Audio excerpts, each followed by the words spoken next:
bajo mi experiencia, digamos, de desarrollo con la línea Nutrilite, es muchas situaciones con la cuestión de la salud intestinal y del aparato digestivo. Y yo hoy en media hora voy a ser bastante atrevido, como tratar de resumir aquellas cosas que yo llamaría consideraciones a tener en cuenta cuando uno va a utilizar la estrategia de suplementación o el asesoramiento nutricional a personas, ¿no? Porque uno interactúa con diferentes tipos de personas y a veces hay ciertas cosas que es bueno saber y conocer para obtener diríamos, un mejor resultado, ¿no? Yo he encontrado que permanentemente me han consultado, inclusive he seguido pacientes que me han planteado algunas situaciones que yo voy a ir desarrollando a través de la explicación de algunos aspectos que pasan en el aparato digestivo, porque el aparato digestivo, acuérdense que es bastante complejo, digamos, pero es un órgano vital, es un órgano que no solamente es importante dentro del funcionamiento del cuerpo, sino que ha tomado mucha relevancia en los últimos años, sobre todo por un montón de descubrimientos y cosas nuevas que se están conociendo cada vez más, y que es bueno saber, aunque sea en forma simple, pero práctica, que nos vamos a afrontar con muchas de estas situaciones, ¿no? Entonces yo quise hablar justamente de cómo las diferentes partes del aparato digestivo tienen algunos conceptos importantes a tener en cuenta que nos van a servir para tener más eficiencia en la suplementación y el asesoramiento nutricional y también para autoentendernos, ¿no? Porque siempre, digamos, en el fondo, el primer alumno es uno mismo, ¿no? Por un lado es alumno, por un lado, digamos, tiene que ir capacitándose para entenderse así y entender a otros, ¿no? Entonces vamos a empezar hablando un poco de lo que es, diríamos, la parte superior. Acuérdense que todo el aparato digestivo empieza en la boca, obviamente, ahí empieza todo el movimiento enzimático, hay todas las amilasas, la saliva empieza a actuar en el bolo alimentario, pasa por el esófago, que es un conducto que comunica el estómago, digamos, la boca con el estómago, y cuando llegamos al estómago, ahí ahí sucede algo. ¿Me escuchan bien? ¿Sí? Hágame una manito si me escuchan, bárbaro. Entonces vamos a empezar con esta primera imagen explicando qué sucede cuando uno empieza a alimentarse. Normalmente lo que les comentaba, ingresa al estómago, esta es una imagen del estómago, y que ha pasado por la boca y el esófago y entra, digamos, el bolo alimentario, ¿no? Hay una parte que es el esófago superior, el esófago inferior y el estómago superior e inferior. Entonces acá está dibujado agua-fuego. ¿Por qué? Porque en realidad este es el lugar donde empieza todo un proceso clave, digamos, de la digestión, porque el estómago es un lugar donde se contacta, digamos, todo lo que es la secreción pancreática, la secreción hepática, donde hay una serie de sales, donde hay un montón de sustancias que son muy importantes en la ruptura de las macromoléculas que llegan al estómago. Normalmente, la concepción general, digamos, es que es un lugar que la gente acusa este fenómeno de como que le quema, que tiene reflujo, que a veces regurgita o tiene algunas situaciones que se ven muy claro cuando uno hace alguna intervención nutricional y que nos hablan claramente de un desequilibrio en el funcionamiento del estómago. El estómago, para que funcione bien, tiene que tener un pH ácido. El pH ácido es el que permite, digamos, la primera fase de la digestión, y nosotros tenemos que acompañar y cuidar mucho ese pH porque está preparado el estómago para recibir este pH. Por un lado, diríamos, es lo que permite no solamente generar la digestión, el pH bajo, estamos hablando de un pH 2 o 3 y el pH de sangre es de 7.4. Entonces, fíjense que hay bastante diferencia, es el lugar más ácido del cuerpo, pero tiene una función muy clara, que no solamente es la nutricional, sino tiene una función, digamos, de generar por el pH ácido, diríamos, genera, digamos, una especie de desesterilización y mata casi todas las bacterias que pueden venir con muchos alimentos. Por eso que es muy importante mantener ese pH, porque es el primer filtro que mata las bacterias que pueden tener alguna toxicidad externa, ¿no? Entonces, por eso es muy importante cuidar mucho el pH. Por otro lado, dentro de la cavidad, digamos, gástrica, hay una gran cantidad de moco que se va produciendo entre 2 litros, entre 1 y 2 litros diarios de moco protector, que lo que hace es justamente que ese pH ácido dañe la mucosa. ¿Por qué estoy hablando todo esto? Porque si nosotros no tenemos un pH correcto, no vamos a tener este efecto de esterilización del estómago y vamos a alterar la primera función absortiva que tiene el estómago, que es la absorción de complejo B y ácido fólico, que es ahí donde se absorbe. Por eso que es muy importante que esté bien equilibrado y en lugar correcto eso, digamos. Y después, es el inicio de que cuando ahí no está bien el pH en su punto correcto, se generan las intoxicaciones alimentarias por alteración en la primera etapa de la digestión. Entonces, es muy importante entender esto. ¿Por qué?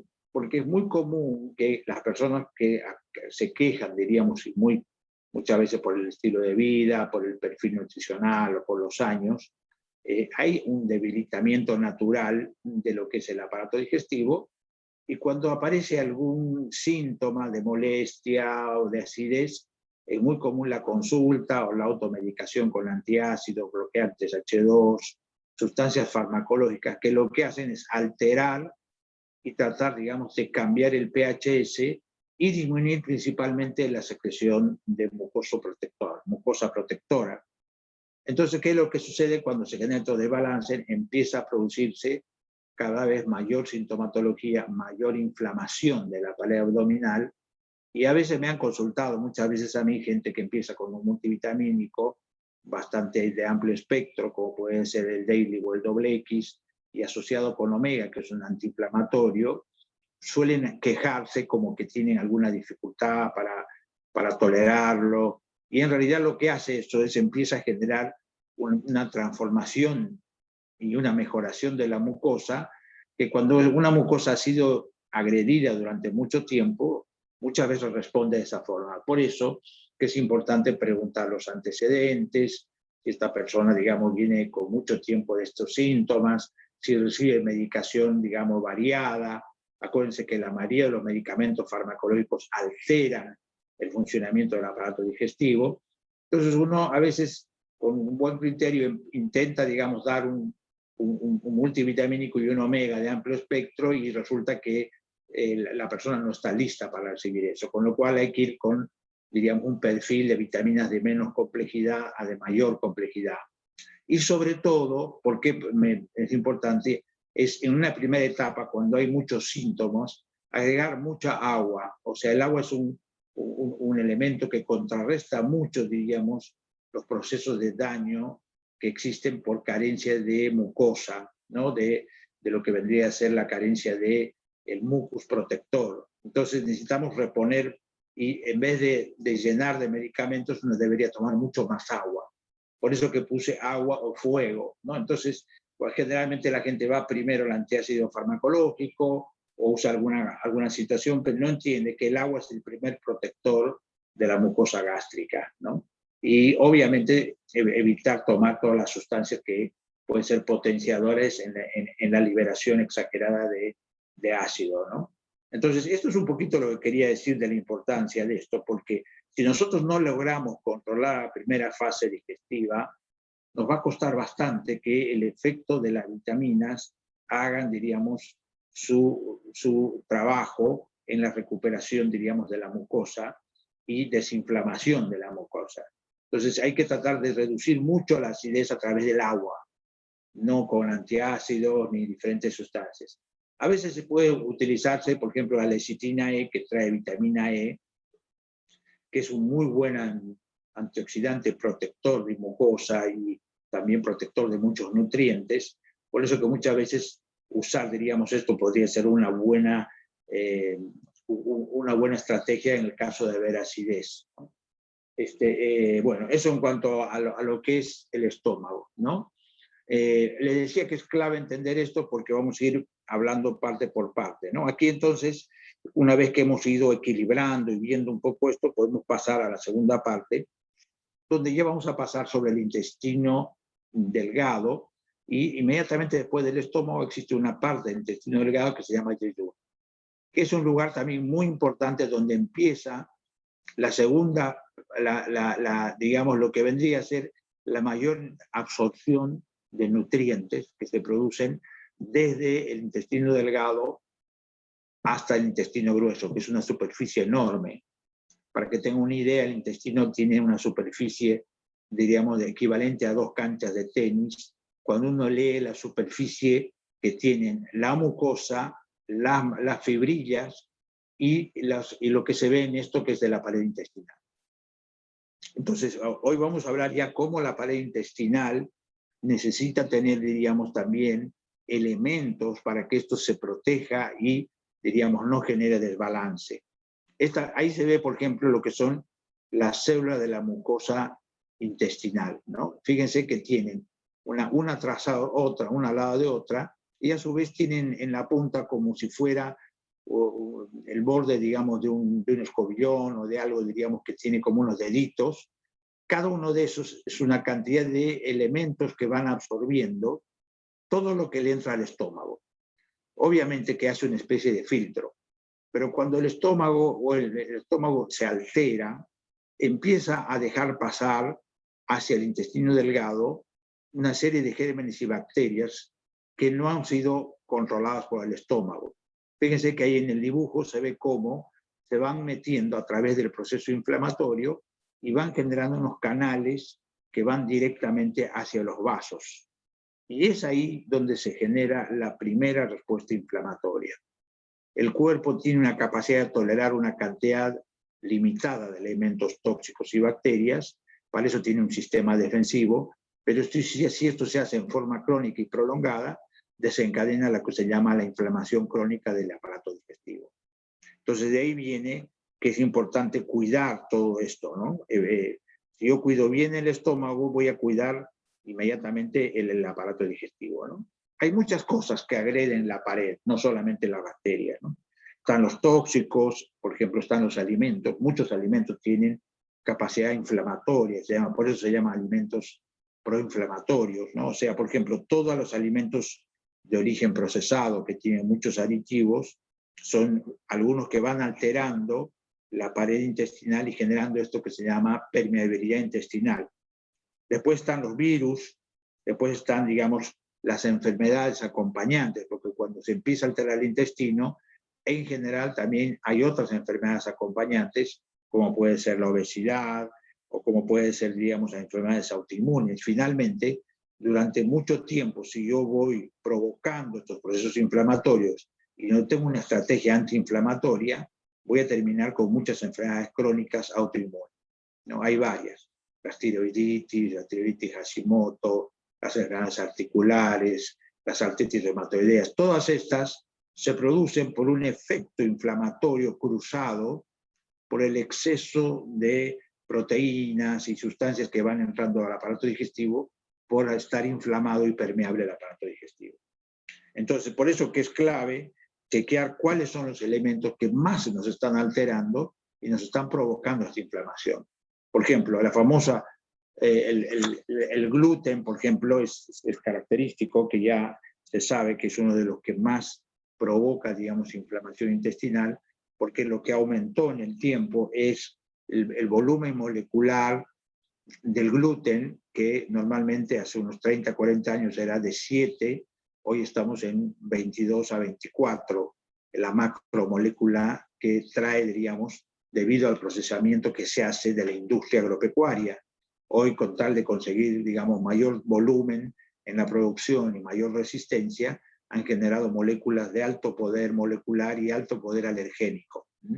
Entonces, esto es lo que genera, digamos, los cromosomas se han ido sofisticando de 2 a 3 veces más de lo que era antes, ¿no?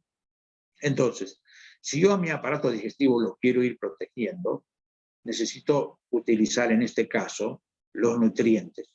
¿Por qué? Porque los nutrientes van a ayudar a fortificar la mucosa, a mejorar la dinámica celular, para que la célula no esté, digamos, muy vulnerable Por eso los multivitamínicos y el omega son claves en la reconstrucción de la pared digestiva, ¿no?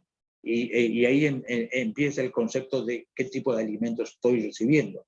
Si yo, por ejemplo, estoy recibiendo alimentos de alta carga proteica saturada, o eventualmente estoy comiendo alimentos procesados, tengo una cantidad importante de alimentación que se llama putrefactiva. En cambio, si utilizo elementos de origen natural orgánico, como pueden ser las vitaminas de Nutrilite, o lo que son fuentes vegetales, principalmente de granjas orgánicas, entonces ahí mi alimentación es fermentativa. Y la alimentación fermentativa tiene un poder enorme protectivo del aparato digestivo, porque es la que alimenta la microflora. Ahí se ve una foto de la microflora. La microflora es uno de los avances en la investigación más importantes que se han hecho y empieza en la parte final del intestino delgado y en todo el colon, esta cantidad enorme. Se calcula que hay entre 5 y 10 veces más microflora que células en el cuerpo humano. Y la verdad que son de una variedad enorme y viven en un equilibrio constante. Nosotros a veces con un modo alimentario lo que hacemos permanentemente provocamos desbalances en la flora intestinal y esto hace que permanentemente tengamos situaciones complejas de desbalance y de alteración de la microflora. Nosotros podemos proteger mucho la microflora, obviamente, con la fibra, por ejemplo, nosotros tenemos disponible lo que se llama la fibra hidrosoluble.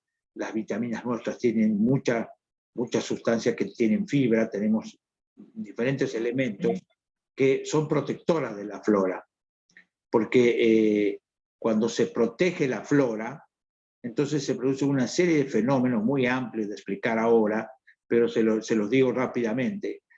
Hay una gran conexión entre esta microflora y el aparato inmunológico. Ya inclusive se sabe ahora, en los últimos estudios, que los niños que no han padecido cuadros graves de COVID es porque tienen una flora intestinal muy potente y con una alta capacidad de respuesta a las invasiones externas, como virus o bacterias, porque también el corona se ubica mucho en el intestino. Entonces, si yo tengo una flora potente y con una alerta inmunológica, no va a poder atravesar estos fenómenos. Las cosas que alteran mucho esto, acá por ejemplo se ve lo que son las bacterias buenas y las bacterias malas. Acá en el aparato digestivo y especialmente en la zona del colon, hay millones de estas floras que muchas viven, diríamos, en equilibrio. Es un equilibrio donde conviven. Pero si nosotros hacemos una intervención, llámese con alimentos de tenor inflamatorio, antibióticos, alimentos de alto poder, digamos, inflamatorio, vamos a alterar ese equilibrio y es ahí donde se generan muchas alteraciones inmunológicas que terminan trayendo trastornos inclusive a nivel del sistema nervioso central, porque se sabe que una vez que se genera esta inflamación, se traslada a todas las membranas de tipo celular y proteica, y entonces tenemos inflamación en el sistema nervioso central, enfermedades crónicas en el aparato central, en el cerebro, y todas estas cosas nos van alterando muchísimo el funcionamiento, ¿no? Entonces, las otras cosas que suceden en el aparato digestivo es que estos elementos tóxicos, que acá se ve, por ejemplo, que hay una permeabilidad de membrana y está entrando una molécula de origen tóxico al torrente sanguíneo. Si el sistema inmune no logra generar lo que es una fagocitosis o englobamiento de este tóxico, ese tóxico inmediatamente se deposita en el hígado y genera mucha acumulación tóxica, que es una de las bases del hígado y del hígado graso. Ustedes van a ver que se calcula que un 50-60% de la población tenemos algún nivel de hígado graso. Es porque han entrado elementos en alguna etapa de nuestra vida y nos han generado toxicidad hepática. Entonces, tenemos que tener claro que todo esto es un proceso de encadenamiento de eventos, que inclusive este proceso inflamatorio termina inflamando las membranas celulares y disminuyendo la sensibilidad a la insulina. Fíjense cómo una cosa lleva a la otra. Si yo tengo inflamación celular, voy a necesitar mucho más insulina para que esa molécula de glucosa entre a nivel celular, y finalmente se genera lo que es la resistencia o no reconocimiento de la insulina por las células. Y finalmente entramos en la diabetes tipo 2. Entonces fíjense cómo cada cosa va afectando diferentes órganos. Por supuesto, el aparato cardiovascular lo mismo. Entonces son todos elementos que nos van generando toxicidad. ¿Y cómo vamos a seguir abordando? Con el abordaje nutricional, el abordaje de la suplementación, la actividad física, las diferentes cosas, ¿no? Porque finalmente, ¿qué sucede?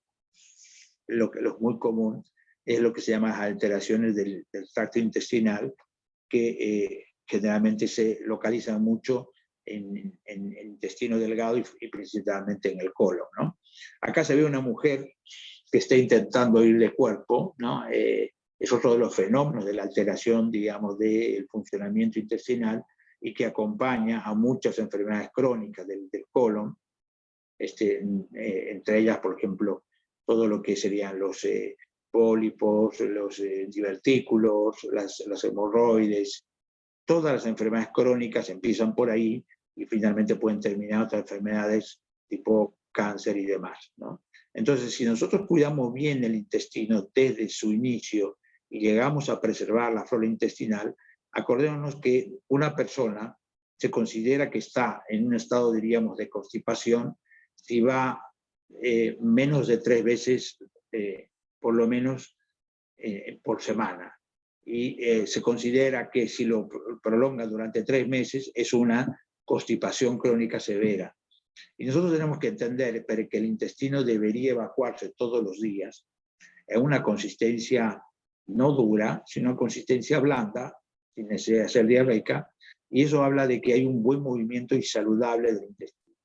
Para eso tenemos que incorporar todo lo que es la carga, digamos, de fibra. Nosotros normalmente la mayoría de la población tiene muy poca oferta de fibra, y la fibra que tiene no es necesariamente una fibra de alta calidad. Entonces necesitamos aportar una buena cantidad, digamos, de fibra, porque ese es el antecesor de los probióticos, y los probióticos son los que mantienen viva a la flora microbiana. Entonces nosotros, por ejemplo, con las vitaminas, multivitamínicos, con el omega y inclusive con la fibra, el Invisifiber, estamos alimentando esa flora y manteniendo alerta y en funcionamiento correcto. Si no funciona bien el aparato digestivo, entonces entramos en problemas, ¿no? Todo lo que detiene el funcionamiento y hace que el tracto final colónico se enlentezca está muy relacionado a los alimentos procesados, los azúcares, ¿no? El sedentarismo, la falta de vitaminas. Casualmente las vitaminas y el magnesio son, como oligoelementos, son muy potentes en la regulación del funcionamiento del aparato colónico, ¿no? Entonces, todas estas cosas tenemos que entender que son muy necesarias y tenemos que operar para que esto se regularice a través de la suplementación con omega y de multivitamínicos.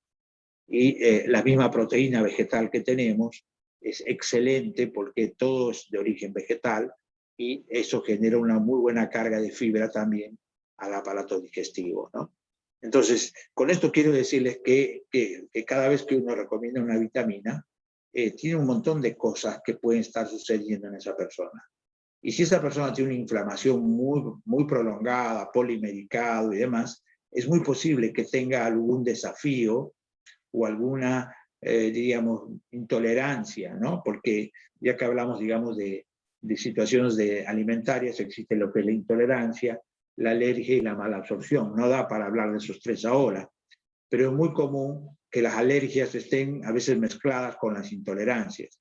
Entonces, hay que tener claro que cuando nosotros vamos a suplementar, tenemos que entender que vamos a tener que dar fibra, vitaminas, agua y probióticos, ¿no? Y con eso vamos a ir regulando. Y acuérdense que ese intestino, que no sabemos desde cuándo empezó a enfermarse, pero en general un intestino muy noble, tiene una capacidad de restitución. Otra cosa importante de las vitaminas, que favorecen una restitución correcta celular. Las células del aparato digestivo se renuevan cada 3 a 6 días. Si yo, por ejemplo, no estoy bien desde la nutrición, voy a tener mucho más tardío, lo que se llama el recambio, turnover celular, y entonces es un aparato digestivo que tiende a traer inflamaciones, infecciones, colonizaciones de bacterias, se llama Campylobacter, etc. Todas las bacterias siempre están buscando los tejidos debilitados. Todo el proceso de enfermedad depende de la vitalidad y la fortaleza que tengan los aparatos digestivos. Entonces, resumiendo un poco, como les decía, ¿qué cosas vamos a pensar como estrategia de mejoramiento del aparato digestivo? Primero, agua. ¿Por qué hablo agua? Porque hay que dejar de tomar todo lo que es gaseosas, colas, exceso de café, tabaco, etc. Todo eso altera muchísimo la flora intestinal. El agua es un componente vital. Después las vitaminas para fortalecer la mucosa, teniendo en cuenta que dependiendo de la antigüedad y la severidad de cada persona, hay que ir con más, desde las menos complejas a las más complejas. Y obviamente mucha fibra, porque la fibra no solamente trae probióticos, sino también trae agua. O sea, acuérdense que la fibra, inclusive el Invisifibra, está hecho de fibra hidrosoluble. Entonces, todo eso hace que con el agua se vaya generando unas compensaciones y evita lo que es el estancamiento del movimiento de lo que es la materia fecal en general, ¿no? Entonces, yo simplemente quería decirles que tenemos muy buenas cosas para sugerir, pero tengamos presente cómo vamos a empezar. Yo sugiero a una persona que tiene mucha historia de aparato digestivo, indicarle una buena cantidad de agua, entre 8 y 10 vasos de agua por día. Yo me doy cuenta que a la gente no le gusta tomar agua, porque dice que después tiene que ir al baño, pero no es problema eso, lo importante es cuidar el intestino. Segundo, introducir las vitaminas desde por ejemplo, un esquema más elemental podría ser una vitamina C y un omega solo, después esperar un tiempo y después recién pasar a un multivitamínico más complejo, después agregar la fibra, no todo de golpe, y finalmente agregar la proteína, siempre viendo que la tolerancia de la persona vaya permitiendo esto, ¿no? Vamos a tener mejores resultados y vamos a poder tener más efectividad en el tratamiento, porque acuérdense que las personas son muy sensibles y prejuiciosas con todo lo que es algo parecido a la medicación. Entonces, si nosotros no lo abordamos correctamente, corremos el riesgo de que esa persona se quede sin los beneficios de una buena abordaje y de una buena suplementación. Bueno, yo ya he resumido rápidamente esto. Imagínense que hay de esto muchísimo para hablar. No es la idea es que ustedes tengan un concepto rápido de cómo podemos abordar a cada persona y escuchando y entendiendo cuál es la situación real, ¿no? Porque eso nos va a ayudar mucho a tener mejores resultados. Así que bueno, ya estamos en tiempo, pero podemos aprovechar unos minutitos que nos quedan, 5 o 10 minutos, si hay alguna pregunta o comentario, a ver si lo puedo contestar.